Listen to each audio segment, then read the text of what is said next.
Yo lo que veo que pasa un poco en ese sistema es que se trata tratan de homogeneizar a todos los pibitos, que cada persona es distinta. Juanchi es crack en deporte, yo por eso soy mejor en música, y a todos tratan de pasarlos por el mismo rollo y que quedemos todos igual. El docente solo, frente a esta población heterogénea, no puede desplegar todas esas herramientas por ahí distintas que necesitarían cada uno de ellos. Pero el solo hecho de reconocer que necesitan distintas instancias, distintos tiempos y que aprenden de manera distinta, el solo hecho de saberlo y reconocerlo va a ser una maniobra distinta en ese docente en cómo plantarse. Les diría mucho de la incomodidad, porque creo que en educación es donde es un nicho difícil de entrar, porque incomodar a veces algunas estructuras es difícil. Ver al que sabe más de algo, ¿no? Mirarlo, ver cómo lo hace, preguntarle, eso está bueno, ese autoaprendizaje que podemos potenciarnos y que nos sirve para saber y conocer. Van creciendo y ya en la escuela primaria, como decís, Nacho,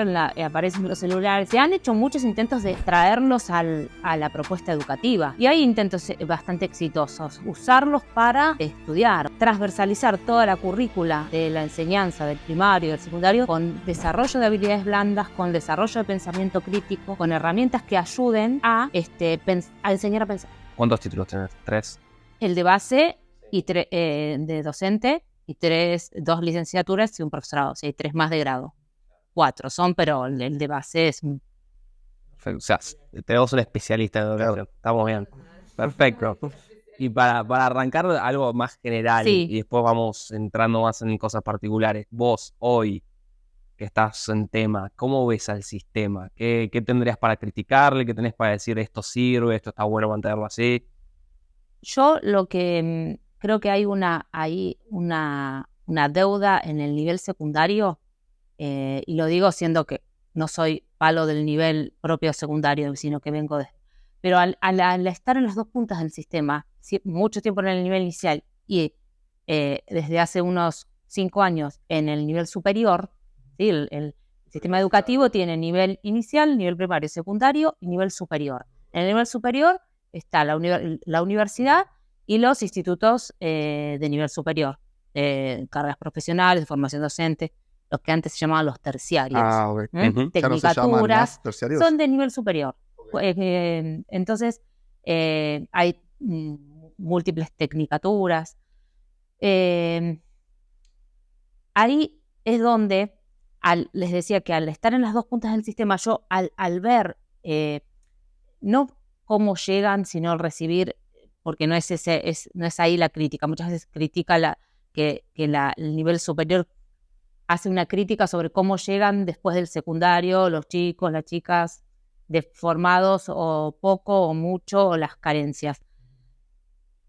Más que los aprendizajes a nivel de los saberes en contenidos, son estas habilidades, estas competencias, estas potenciales herramientas para poder aprender, que las tiene que dar todo el sistema educativo. Que por ahí, si yo tengo que decir el nivel que, y no es por el que estuve, pero el nivel que más se aproxima es el inicial, porque tiene esto que hablábamos hoy cuando decíamos el juego, el desarrollo de la creatividad, la posibilidad de probar, ensayar, equivocarse, sin el juicio de valor, ¿sí? Que se va poniendo luego, después cuando va creciendo, digamos, o va pasando a los otros niveles. En unas habilidades más blandas. Bueno, las habilidades blandas ahí vienen a entrar como el ingrediente fuerte, ¿no? Porque no son habilidades blandas o habilidades duras, se complementan. Entonces, este desarrollo de las habilidades blandas tiene que mantenerse en toda la vida del estudiante, del alumno, como lo queramos llamar,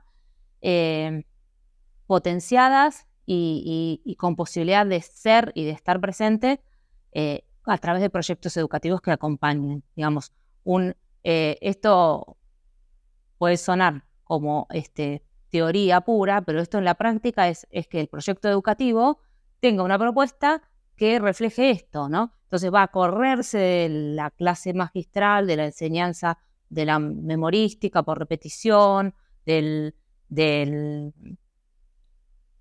contenido curricular que no despierta interés, ¿sí? Porque hay un diseño a seguir, hay unas líneas a trabajar, pero se pueden abordar desde distintas direcciones. Y bueno, y ahí aparecen, ¿no? Ahí parece fuerte la figura del profesor, del docente, de cómo la trabaja. Cómo hacer que ese contenido, que puede ser aburridísimo, sea interesante. Les habrá pasado a ustedes como experiencias. Uno inmediatamente remite a la experiencia de uno mismo como estudiante y qué le pasó con los distintos maestros y profesores que tuvo. Sí, los que más te hacían entretenerte eran muchos los que te hacían con un juego, o los que por ejemplo, yo tenía un profesor de historia que me flasheaba porque el tipo había viajado por todo el mundo, había visitado como 100 países, y te contaba datos curiosos de la historia, de que a Juan II le gustaba emborracharse, y te lo contaba como un cuento, y entonces te reatrapaba. Y se notaba además mucho la pasión por el enseñar. Claro, la pasión por enseñar, bueno, es como ya ahí no podemos cuestionarla desde ningún lugar porque sería como lo deseable de toda persona que está frente a un grupo de estudiantes o a un grupo de personas que quieran aprender o que asisten a una clase. Pero además de todo eso está todo lo que le pone la persona de su trabajo personal, de sus recursos didácticos, que los tiene o los puede tener que desarrollar o los va a buscar, la inquietud, todo eso que va a poner en la clase, que bueno, puede resultarle favorable, exitoso o no, pero es esa preparación de esa clase, ¿no? Este autor que se llama Jung, ¿no? Así como con SH, es alemán, creo, el origen de él. No recuerdo si creo que no es alemán, pero este autor habla de la reflexión antes de la acción, en la acción y después de la acción. Que para mí está bueno para pensar la clase, pero está bueno para pensarlo en otros ámbitos de la vida también. Porque cuando planificas algo, estás haciendo una reflexión de un montón de cosas, de qué vas a hacer, cómo lo vas a hacer, por dónde vas a ir, hasta de un viaje si querés, ¿no? Pero en la clase tenés que pensar, a ver qué materiales, en primer momento, cómo despierto, cómo los hago pensar, cómo promuevo el pensamiento, qué cuestión llevo para después, para un momento más de acción, más de donde haya por ahí debate. Bueno, todo eso me lo imagino y lo pienso cómo hacer. Entonces esa es antes de la acción. En la acción, todo eso que pensé, bueno, lo llevo, sucederá como sucederá, tal como lo pensé o no, o todo lo contrario. Sobre todo a nivel inicial suceden en general cosas muy distintas a las que planificaste en tu carpeta o en tu mente. Y ahí te van a poner en juego como profesor, como docente, un grado de improvisación. Que hablando de esta buena improvisación, de la improvisación que es necesaria hacer y que muchas veces las tenemos que hacer y que saber improvisar es también como una práctica, ¿no? Y que se va adquiriendo con la experiencia, pero es decir, esa improvisación necesaria en la acción. Pasó tal cosa, ¿qué hago? ¿Cómo reacciono a esto? Y después de la acción va a ser como lo que llamamos como mi autoevaluación, pienso cómo me fue, qué tal estuvo. Un colega me dice, ¿cómo te fue con esa actividad que ibas a hacer de tal cosa? Y ahí yo debería mirarme y pensar en todas esas cosas que me pasaron en función de qué modifico, qué estuvo bueno, qué mantengo, qué cambio y cómo me sentí haciéndolo. Me parece muy interesante lo que estás diciendo porque entiendo yo, ¿no? Lo que estás comentando es como los ingredientes claves que tendría que tener un profesor óptimo para que los alumnos, ¿no? Comprendan y aprendan. Y, digamos, relacionado a esto es como que no solo que tienen que evaluar a los chicos, a los alumnos, sino hacer justamente lo que está diciendo, una autoevaluación. ¿Y te parece, volviendo un poco a lo que habías dicho antes, que me quedó rebotando en la cabeza, la pasión por enseñar? ¿Te parece que es como un ingrediente clave que tendría que también tener un profesor para que, por ejemplo, no sé, estas falencias que antes mencionabas, que quizás sean en el secundario más que nada, desaparezcan y sea, digamos, una buena etapa? Yo, Juanchi, no sé si es un ingrediente clave. Me lo preguntas así, me lo pregunto porque yo digo, a ver, es un ingrediente quizás óptimo, deseable que esté. Pero si no está, me pregunto, ¿puede un profesor o una profesora ser igualmente bueno enseñando y puede tener una buena clase y puede dejar huella en sus estudiantes? Yo creo que sí. Y a lo mejor no tiene la pasión por enseñar, a lo mejor tiene la pasión por ese conocimiento que tiene o que aprendió, sobre el que estudió, esos saberes, en llevarlos, en transmitirlos y hacer algo con esto. Ahí nos encontramos que se nos pueden abrir como dos caminos, porque hay quien tiene pasión por decir todo lo que sabe y decirlo, y no le importa después de la transmisión qué pasa con eso. El docente de vocación, el docente que le interesa enseñar, el proceso de enseñanza de sus estudiantes, y también que le interesa que el aprendizaje tenga una finalidad, o sea, la finalidad de la educación, es decir, que transforme vidas. Ese no se va a quedar con que transmitió todo muy hermoso y me voy contento de la clase, cierro la puerta y digo que estuve bien, porque la verdad recordé todo lo que tenía ganas de decir, que me hice los apuntes, lo pude, llegué, me alcanzó el tiempo, creo que hablé claro, bueno, no todas las cosas que uno puede decir, pero ¿qué pasó del otro lado? Claro. Creo que ahí se nota cuando un profesor, no sé, toma un examen y tiene muchas malas notas. Y si se enoja con la clase, creo que es del tipo 1. Y, Claro. si se preocupa y dice, no, fue mi culpa, y hace como una autocrítica. Bueno, ese caso que vos decís es un caso de estudio. E incluso hay investigaciones sobre estas cuestiones de los casos que hay en donde hasta es como se ha escuchado, ¿no? Como un orgullo contar los aplazados que se han tenido en tal disciplina, y en donde, claro, ahí no pasa una bala a la labor, a la actividad, que puede ser esto, digo, un excelente conocedor de su disciplina, incluso transmisor, pero el aprendizaje no se dio. Si hay tantos aplazos y si nadie puede ser que nadie estudió y porque por eso desaprueben, pero al menos hay que hacerse la pregunta y hacer algunas confrontaciones y constataciones para decir si realmente hay tantos aplazos porque nadie estudió, o realmente acá, ¿qué pasó en el proceso? Sí, y volviendo un poquito a la crítica al sistema en general, esto un poquito que hablamos recién, ¿el sistema tiene alguna forma de identificar esto? ¿Le preocupa? ¿O como que ya está así y no evoluciona? ¿O No, hay equipos que sí, trabajan? En esto te puedo decir que los sistemas tienen un vínculo muy cercano con los estados, ¿no? Y con las políticas educativas derivan de las políticas gubernamentales y en el tiempo, por lo menos, digamos, no haciendo historia, sino en lo que hace por ejemplo, a mi trayectoria como docente, puedo decirte, han cambiado leyes de educación y han cambiado enfoques en función de estas leyes que han cambiado, con concepciones de educación distintas. Y eso fue producto de un análisis de especialistas, expertos en educación, distintas personas que se seleccionan y se ponen a trabajar en la creación de un documento, de un análisis que tiene en cuenta o debe tener en cuenta, bueno, todas las carencias del sistema, las fallas y los rumbos hacia donde quiere ir la educación.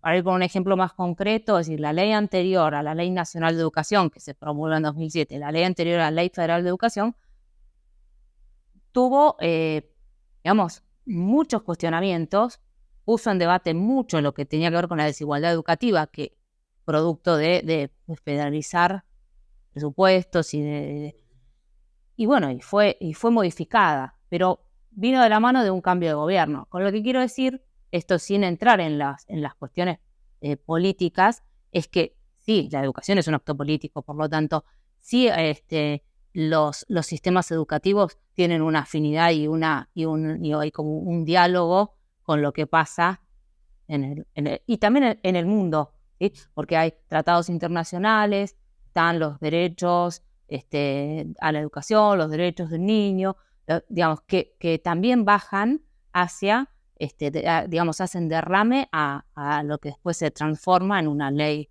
de educación. Y vos, para ponerle que yo me quisiera poner un colegio como negocio, ¿tenés que cumplir con esas leyes o yo podría instalar mi propio sistema más o menos como a mí me gusta? Para estar reconocido digamos, lo que se dice, lo que tienen comúnmente las instituciones educativas reconocidas por el Estado es tienen un número, ¿no? O tienen un aval del Estado. Para eso tenés que cumplir con ajustarte a las leyes vigentes, a los diseños curriculares que están en el momento en que estés funcionando como institución educativa. Las instituciones educativas tienen esto. Vos por fuera de estas líneas podés trabajar, pero tenés que declararlo. No oficial. O sea, es una enseñanza no oficial. Que, a ver, las hay, escuelas, academias, donde quizás encuentres también formación en algunos aspectos que no te ofrece la escolaridad tradicional o las modalidades existentes en la escuela, pero tienen más que ver a lo mejor con una formación más para adultos pero digamos que sí hay reconocimiento de la educación no formal, digamos, está reconocida, que existe y hay. Yo tengo una experiencia de trabajo en una tecnicatura en donde yo doy un taller a un grupo de educadoras de jardines de infantes comunitarios. En realidad se llaman jardines comunitarios. Y los jardines comunitarios no son jardines de infantes oficiales. Son jardines que surgen en determinadas comunidades territoriales con carencias económicas, sociales, en donde las educadoras son madres, gente del barrio, que se pone al servicio de. Entonces, bueno, como iniciativa por ahí de vínculos entre la universidad o municipio, estamos formando, estamos dándoles a estas estudiantes herramientas del campo educativo que ellas desconocen por no haber transitado una carrera de formación docente. Y acá traje la experiencia porque me parece que es como un punto clave en el concepto de educación por ahí que tenemos, o del saber, ¿no? De cómo consideramos al saber si pensamos en una educación para transformación, una educación emancipadora, por decirlo, como definirlo con un término que por ahí no es muy coloquial, pero quizás el de la transformación social es más coloquial. Pero ¿a qué aspiramos? A reconocer que ellas tienen un saber, ¿sí? Reconocer ese saber, ponerlo en la clase, en el aula, llevarlo a esta tecnicatura donde lo estamos legitimizando, y nosotros como universidad, en este caso, aportar otro tipo de saber, un saber más académico, ¿sí? que necesitan, que aporta, que valida también esa tarea que hacen. Pero hay un saber que tienen ellas que la universidad no lo tiene, que tiene que ser reconocido y que es valiosísimo en la tarea que hacen, para ir a un ejemplo concreto, ¿no? Y esto se liga con la educación emancipadora, que es ni más ni menos que un poco reconocer que no hay dos inteligencias, que en una relación con el saber, en una relación de aprendizaje, reconocemos la igualdad de esos saberes, la igualdad de las inteligencias. ¿A eso te referís con que el maestro no es que tiene una inteligencia superior al alumno? Exacto. El maestro puede estar preparado, tener determinados saberes, estudió y está formado para poder enseñar X disciplinas, si es un profesor, y un montón de cosas que puede enseñar un maestro. Pero si se pone en ese lugar de la instrucción, la instrucción, diríamos, ¿sí? Te instruyo porque reconozco en vos una incapacidad que te la doy, te la dono porque te la brindo, ¿sí? Esto los filósofos antiguos lo llamaban como un acto de embrutecimiento, ¿sí? Con la contracara, el acto de emancipación es justamente forzarte a que desarrolles esa capacidad con todas o sea, esa que vos ni siquiera quizás sabes que tenés. Desde un lugar donde te reconozco tus saberes y te permito que te potencies para, bueno, incorporar otros. ¿Es la palabra emancipar? ¿A qué se refiere? ¿Emancipar de que la ignorancia sería de...? Emancipar se refiere ni más ni menos a esto, a reconocer que el otro, la otra persona tiene una igualdad en saberes, en rango, no los mismos saberes, ¿sí?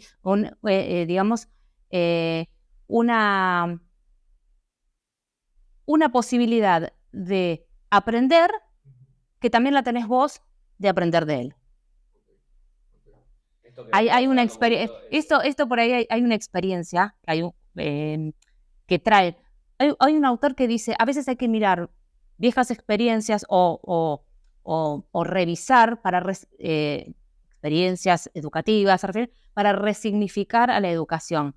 Jacques Rancière es un filósofo francés que por el fin del siglo XX, 1890 más o menos, escribe el libro El maestro ignorante. Y nada, sin entrar en detalles, ahí cuenta como post-revolución francesa, ¿sí? O sea, fines del siglo XIX, un profesor de una universidad en Francia, por causas personales, debe exiliarse en Holanda, ni sabía holandés, y él enseñaba literatura francesa, y debe enseñar a alumnos que tampoco sabían francés.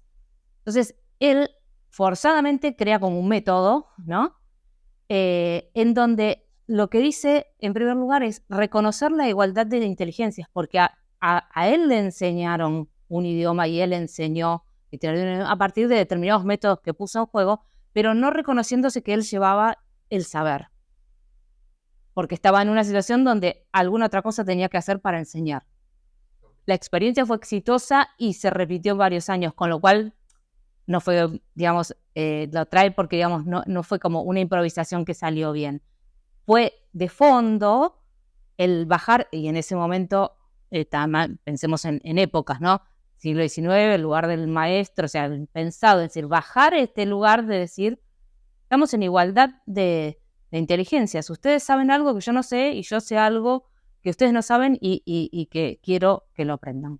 Y yo quiero aprender de ustedes. Entonces, ese sería como el... Esto creo que tiene mucho que ver con lo que mencionábamos en los primeros capítulos, que bueno, justamente vos también lo dijiste, Vi, cuando estábamos conversando antes, de eso de, digamos, yo por ejemplo, no sé, quiero aprender determinada disciplina y dejo un poco de lado mi egocentrismo, ¿no? Y aceptar que no sé y poder observar a alguien que sabe de esa X disciplina y poder escucharlo, ¿no? Creo que se relaciona mucho con eso, porque, por ejemplo, bueno, el profesor no sabía de holandés, entonces escuchó a sus alumnos, tengo que aprender holandés para poder enseñarles, y bueno, justamente los alumnos lo escuchaban al profesor. Exacto, sí, tiene que ver con eso, Juan, totalmente, ¿sí? Y también muchas veces nos inspira esto, decir, bueno, ver al que sabe más de algo, ¿no? Mirarlo, ver cómo lo hace, preguntarle, eso está bueno como ese autoaprendizaje que podemos potenciarnos y que nos sirve para saber y conocer. Y llevándolo un poco relacionado con la tecnología, si se quiere, hace no mucho vi un posteo, ¿no? que por Instagram que comparaba, por ejemplo, no sé, el teléfono en el 1950, que era ¿viste? El clásico telefonito con el cosito. Bueno, el teléfono hoy en día, bueno, tenés un celular, smart, lo que fuera. Después también comparar, no sé, el auto en 1950 o antes, ¿no? Era impulsado a caballos o tenía un auto completamente diferente al que es hoy, que capaz ya hay autos eléctricos. Y luego mostraban una foto de una clase, por ejemplo, de un colegio, todos sentaditos, ¿no? Los escritorios, y después una clase hoy en día y era exactamente igual. ¿Qué podrías decir acerca de eso? Esa imagen es fuerte, y también tiene mucha realidad y en algunos casos mucha actualidad. En otros, digamos, en otros hablo de que hay ámbitos educativos donde se han cuestionado las formas de enseñanza y se han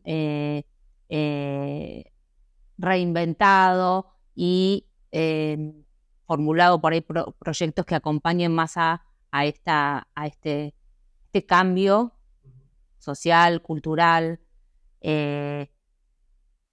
Yo, en ese sentido, me vuelvo como a las fuentes, ¿no? De decir, a veces los materiales importan, los recursos didácticos o los recursos materiales de los que se dispone hacen a veces a la diferencia, pero lo más importante, creo que en lo que, si acá ya nos circunscribimos más a la institución educativa, pues si hablamos del aula, de la clase, de los escritorios, por ahí pensamos en la escuela, ¿no?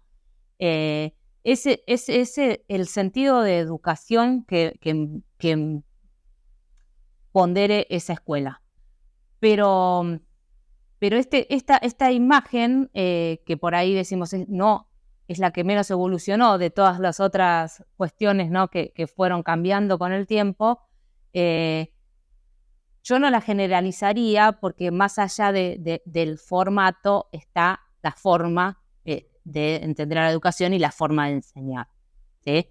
Y creo que, bueno, ahí, a partir de ahí, se pueden como empezar a mover las piezas para generar una propuesta distinta. Muchos colegios han cambiado y dado vuelta el aula, han hecho la flip classroom, han sacado el pizarrón desde un lugar y ¿no? Hay como iniciativas y incluso a veces acompañan los diseños curriculares a fomentar estas iniciativas. Por eso está mucho también en el mismo proyecto educativo cómo se planta frente a esto. Porque no podría decir que no tiene el permiso para hacerlo. A veces es más cómodo no hacerlo, ¿no?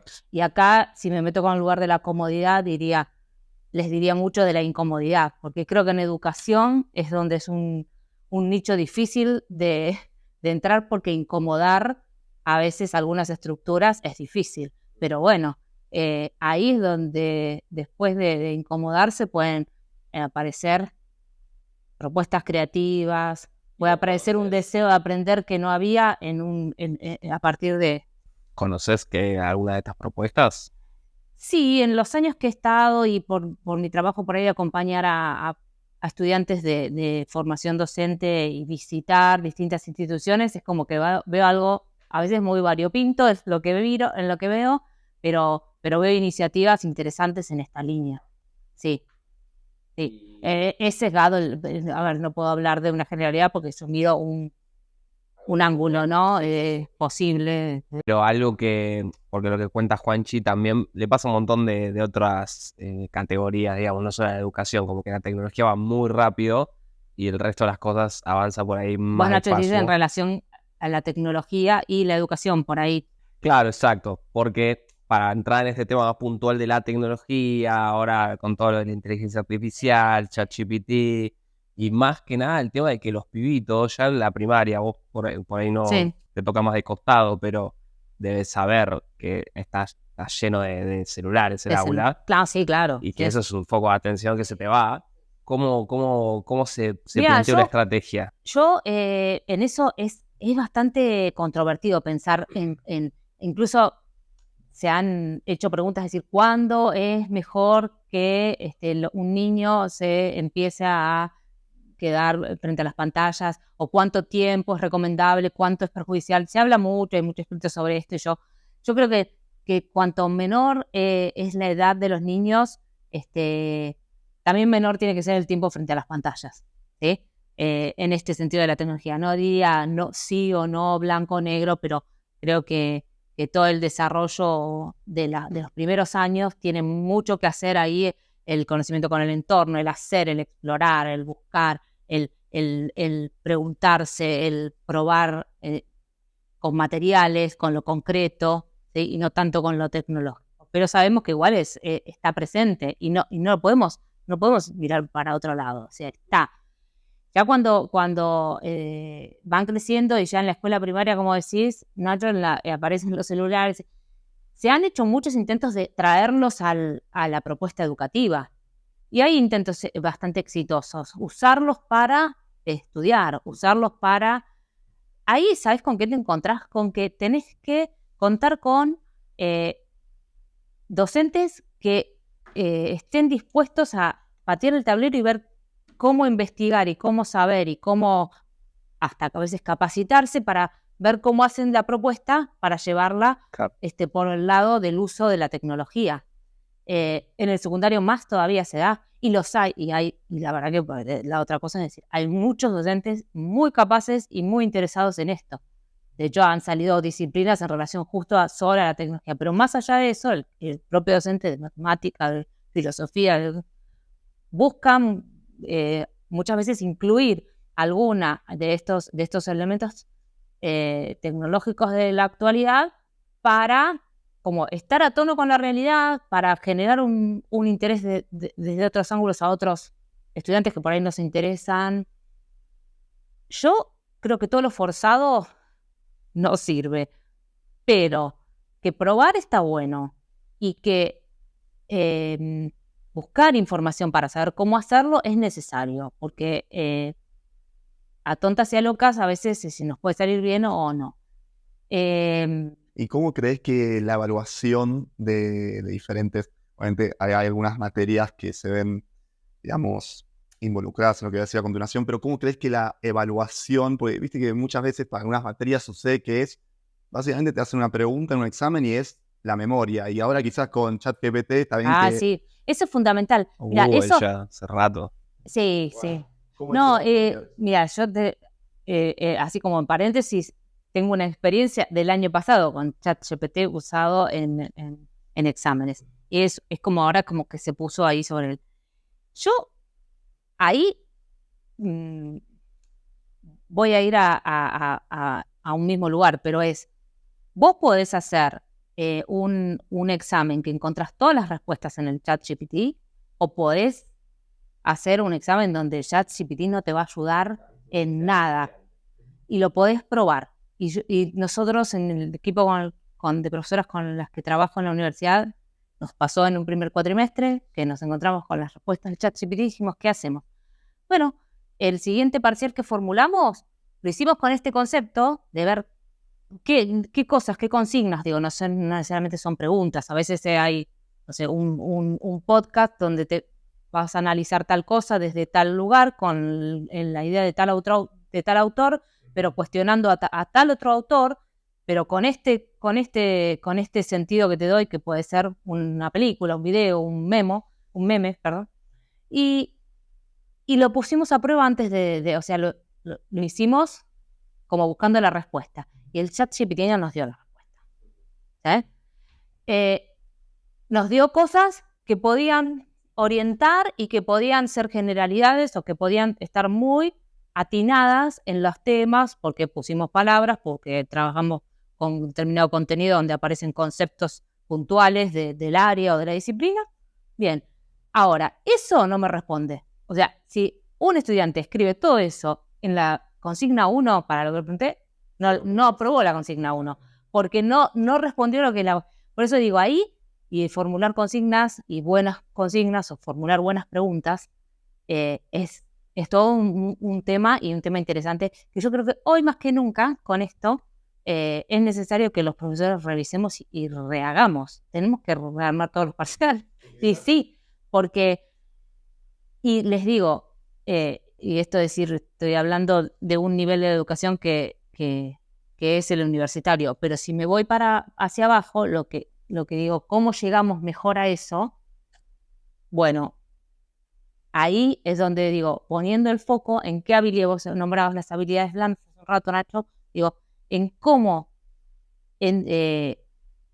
transversalizar toda la currícula de la enseñanza del primario, del secundario, con desarrollo de habilidades blandas, con desarrollo de pensamiento crítico, con herramientas que ayuden a enseñar a pensar.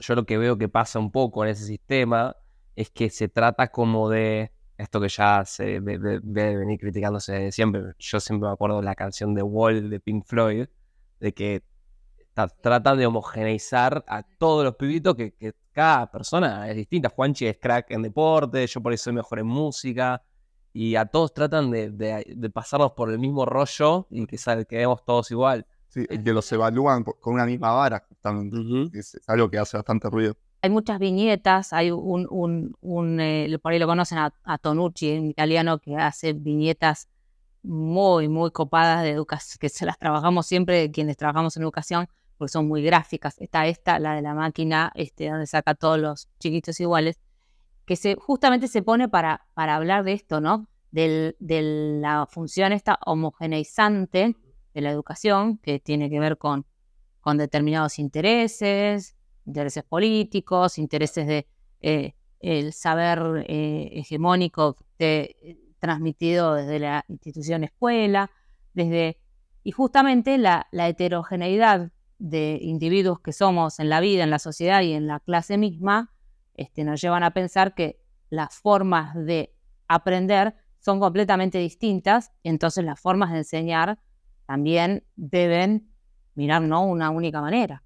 Tengo que enseñar para toda esta población heterogénea de estudiantes que tengo, tratando de llegar a todos. Entonces, ahí se me ponen en juego mi forma de pensar esa clase, esa reflexión antes de la acción de la que hablaba, de decir qué ingredientes puedo llevar para que le genere interés. Porque a la que se queda dormida siempre hay atrás, a la que está con el celular en la mano, o bueno, a ver, yo a veces pienso, bueno, a ver, voy a ir por acá, voy a ir, ¿no? Entonces, pero es difícil porque se trata como de sistematizar algo que en realidad es muy, en algún punto, personal, porque todos creo que tenemos la misma capacidad de entender cosas, pero por ahí a mí me lo tenés que explicar de una forma, Juanchi si le entras por otro lado, comparándole con cosas, por ahí le entra mejor.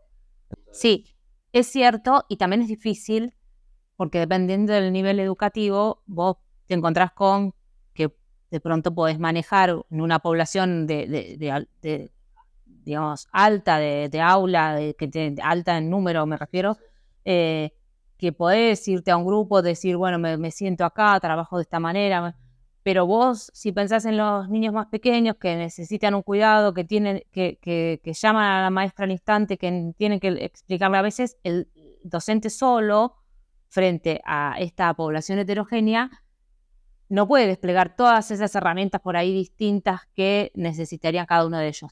Pero el solo hecho de reconocer que necesitan distintas instancias, distintos tiempos, y que aprenden de manera distinta, el solo hecho de saberlo y reconocerlo va a ser una maniobra distinta en ese docente en cómo plantarse, más allá de las posibilidades después materiales y reales. Yo, por ejemplo, cuando era chico me diagnosticaron ADD, TDAH, creo que es en español, y me medicaron por una profesora que habló con mi vieja y me dijo, che, tu hijo se dispersa mucho, y yo, a ver, no es que me medicaron porque la profesora dijo que había que medicarme, una neuróloga que me dio un diagnóstico y todo, que yo creo que al día de hoy no estuvo mal, pero ¿cómo se hace con esos casos de pibes que están fuera de la norma? Mira, en realidad, sí, hablar de la norma ya es como, porque lo normal, la norma desde la regulación es una cosa, ¿no? Pero la norma desde la normalidad, bueno, ahí ya ponemos en jaque este sentido de la homogeneización, ¿no? Entonces ahí no hablaría de la norma, sino hablaría de estas distintas formas de aprender o discapacidades, nombrándolas porque se dice así, ¿no?